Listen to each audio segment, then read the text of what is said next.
because that's been a lot of people have been talking about the fact that he's 57 years old. So I think we should touch on the fact that he's a lot older than you know, and so was. But also, one thing about Jake is like he's been doing this for like 5 years. I think that is worse. Four as a professional. Okay, I think that is worse than being like almost 60 and having your whole life like you're used to that power. You've trained so much, your body will remember that. Like he's had so many years of training. Jake didn't even train like 5 years ago. Like he didn't do anything. He was like partying. So like that is like not even comparable. Like he is. He's 57. He's strong. Like his body just remembers how to fight. Like Jake has been doing this for like only a few years. So if someone like started a few years ago with speed skating, they couldn't even participate in the World Championships. Like that's not even possible. So what Jake is doing is already crazy. Thank you, babe. I love you. No, seriously, yeah.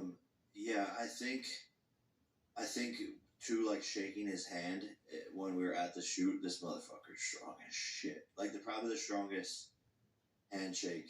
You think it was intentional or just... I don't know because I don't think he was like trying to squeeze, but you could just feel his like hands are like bricks. What was interesting too about the dynamic between you guys that whole shoot was that in the past you and Mike have been so friendly. Yeah.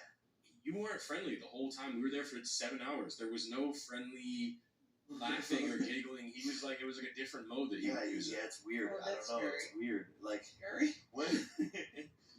when you sign the contract, something changes, right? Like even if we want to feel that, it's still like, yo, we are facing off. So like obviously I love him, respect him so much. I'm honored to be going into the ring with him, but bro, we're fucking fighting each other. Like so then there's also online there's KSI and Conor McGregor saying that the interest is low for this fight. Ironically, it's clearly the numbers are showing this is the highest interest you've ever had for a fight. Yeah. So Conor, you're saying the interest is low for the fight, but the last fight you announced, there was 1,000 articles written in a multiple day span to, you know, people talking about your last fight. In that same multiple day span, there was 10,000 articles written about this. So just no fight ever has done these numbers in terms of like face-off views, like Instagram reels. Just on our main pages alone, it's like 50, 60 million Instagram views on both of our posts. Not to mention every single other sports page posting it. Has never happened in the history of the sport to reach those numbers. So this is, in my mind, the biggest fight the world will ever see. And again because of the Netflix. What?